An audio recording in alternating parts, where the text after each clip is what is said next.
આપનું જીવન, આપનું મન કેવું છે કે કોઈ ધક્કો મારે તો આપણી ગાડી ચાલે, ધક્કો મારવાનું બંધ થાય એટલે પાછી બંધ થાય. પહેલાના સમયની અંદર રેલવે સ્ટેશન ઉપર પેલા ઘોડાગાડીવાળા ઊભા રહેતા ને, એટલે ગાડીમાંથી જે ઉતરે એ ઘોડાગાડીમાં બેસીને આજુબાજુના ગામમાં જવાનું હોય કે બજારમાં જવાનું હોય તો એને લઈ જાય.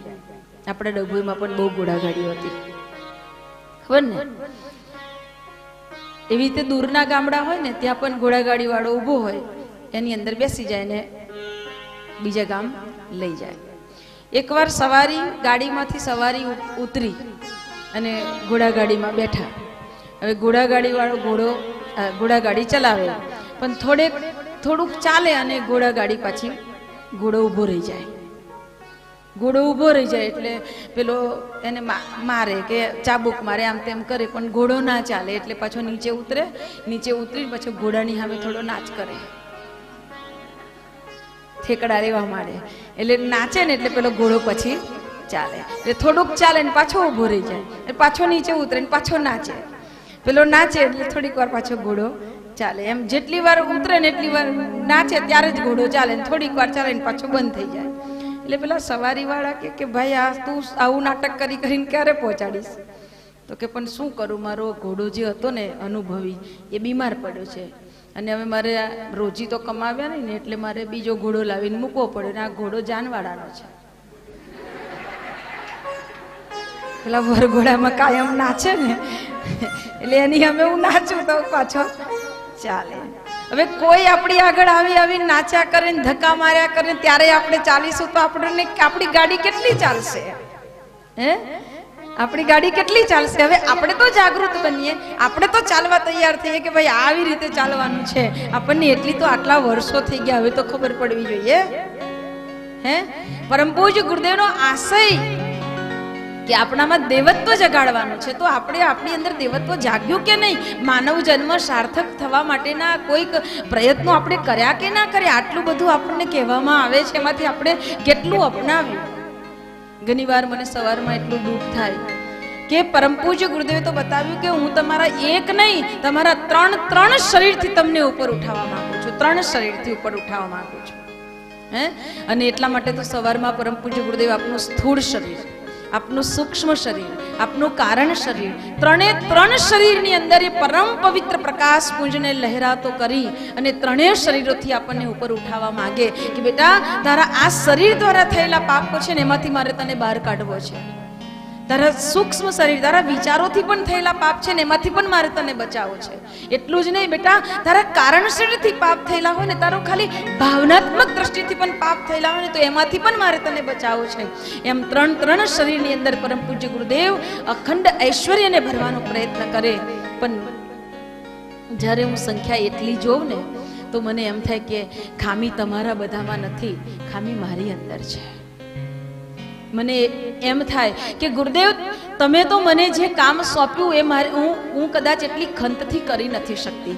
મને જે કામ સોંપ્યું કે માનવમાં તમારે શ્રદ્ધા જગાડવાની છે, કદાચ હું તમારા બધાના હૃદયની અંદર શ્રદ્ધા જગાડવામાં પાછી પડી છું.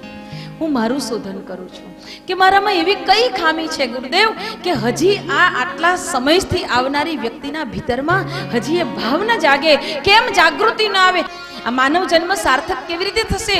ગુરુદેવે આ રંગમંચ ઉપર આપણને રોલ ભજવવા માટે મોકલ્યા છે. હે, રોલ ભજવવા માટે મોકલ્યા છે. આપણને એક પાત્ર બનાવી દીધા કે તું આ કામ કર, તું આ કામ કર, તું આ કામ કર. હે, આપણને પાત્ર ભજવવા માટે મોકલી દીધા. પણ આપણે પાત્ર ભજવવામાં કેટલા નિપુણ? આમ તો પાત્ર ભજવવાનું હોય દેરાણીનું, જેઠાણીનું, સાસુનું, વહુનું, તો આપણે પાછા પડીએ એવા. હે, જેઠાણી છું ના કેમ કરે, હું ઊંચું કરું તો ચાલે પણ એને તો વધારે કામ કરવું પડે. હે, એ કોઈ પાત્ર ભજવવામાં આપણે પાછા પડીએ એવા નથી. ઘરવાળાને પણ ઉલ્લુ બનાવી દેવામાં આપણે પાવરધા છીએ કે એમને શું ખબર પડે, હું તો એ જાય એટલે આમથી. હે, પણ પરમ પૂજ્ય ગુરુદેવ કહે કે બેટા દુનિયા આ જે પ્લેટફોર્મ છે ને, ધરતી ઉપર આપણે આવ્યા છે ને, આ મૃત્યુલોક એ આપનું રંગમંચ છે અને આપણને બધાને એક કામ કરવા માટે, એક વેશ ભજવવા માટે મોકલી દીધા કે તારે આ કામ કરવાનું, તારે આ વેશ ભજવવાનું, તારે આ વેશ ભજવવાનું. આમ તો આપણે અહીંયા પણ કોઈ નાટકમાં કે એમાં રહીએ તો આપણે સરસ રીતે તૈયારી કરીએ. કેટલી તૈયારી કરવી પડે છે નાટકમાં રહો તો? એક જ પાત્ર બોલવાનું હોય, એક જ વસ્તુ બોલવાનું હોય, એક અડધા કલાકનું નાટક હોય, એમાં આપણી ભાગ તો 10 જ મિનિટ બોલવાનું આવતું હોય, પણ એને 2 મહિનાથી ગોખ કરવું પડે ત્યારે આપણે 10 મિનિટનું બોલી શકીએ. 10 મિનિટનું બોલી શકીએ. હમણાં સરસ ગુરુ ગીતા પારાયણ ચાલે છે, ઘેર ઘેર એને એટલો ઉમંગ, એટલો આટલી બધી સંખ્યા આવે છે કે નહીં? હજી ના આવતા હોય તો જાગૃત થઈ જજો. આવતીકાલે કયા આગળ છે? પંચવટીની અંદર છે. આવતીકાલે પંચવટી સોસાયટીમાં છે સ્વાધ્યાય આપણો ગુરુ ગીતા પારાયણ. હજી જે બહેનો ના જતા હોય, હજી બપોરે ઊંઘ આવતી હોય ને તો ઉઠી જજો. ઊંઘ ન આવી જોઈએ. બપોરે 2:30 વાગે આપણું ઘર છોડી દેવાનું, પંચવટીમાં પહોંચી જાવ. રામ ભગવાન પંચવટીમાં રહ્યા હતા, ખબર છે ને? આપણે એવું જ સમજવાનું કે આપણે એ જ જગ્યાએ જઈએ છીએ. ભગવાન અને સીતારામની ઘેર છે. લો, પંચવટીમાં ગુરુ ગીતા પારાયણ છે ને પાછું જે ઘરે પારાયણ છે એમનું નામ સીતારામ છે. વિચાર કરો, કાલે તો જે જાય ને એને તો સાક્ષાત્કાર થઈ જશે એવું લાગે છે. મજા આવી જાય. બહેનો તો એટલી ખુશ છે ને, બહેનોને ખુશ જોઉં તો મને બહુ ખુશી થઈ જાય. પણ પછી બહેનો પાછી તાળી ટપ થઈ જાય ને ત્યારે મને બહુ દુઃખ થાય. એટલે વારા ફરતી બધી બહેનો તૈયારી કરે. જે બહેનો હજી એમ છે ને કે હજી અમે ચાલીએ, અમે તો અડુક દડુક્યા છે, તો હવે કોઈ અડુક દડુક્યા નહીં હો. આ બધાએ તૈયાર થવાનું, બધાએ તૈયાર થવાનું. આમ આનંદ અંદરથી ઉમંગ થવો જોઈએ કે ના હવે હું પણ કાંઈક કરું, હું પણ કાંઈક કરું. બધા રમતા હોય કેવું રમવાનું મન થઈ જાય, એમાં આપણી રમતમાં આપણને મન થઈ જવું જોઈએ કે ના આવતીકાલે તો ભલે ને જેવું બોલાય એવું, પણ મારે ગુરુદેવને મારા વાણીનો પ્રસાદ આપવો છે. બોલવું એટલે શું? એવું નહીં સમજવાનું કે બહુ સારું ભાષણ કરતા આવડવું જોઈએ. આ વખતનું શક્તિ ગાયત્રીનું ગુરુદેવનું પ્રવચન વાંચજો, ગુરુદેવની અમૃતવાણી વાંચજો. બહુ સરસ પ્રવચન કરી નાખે, બહુ સરસ વક્તા હોય એની જરૂર નથી. હૃદયમાં ભાવ કેવો છે, આચરણ કેવું છે એનું મહત્વ છે. અંતઃકરણમાં આચરણ અને ભાવનું મહત્વ બતાવવામાં આવ્યું છે. એટલે એવું ના વિચારશો કે કેવું બોલાશે. ગુરુદેવને આપણી વાણી પ્રસાદી આપો, જેની જરૂર છે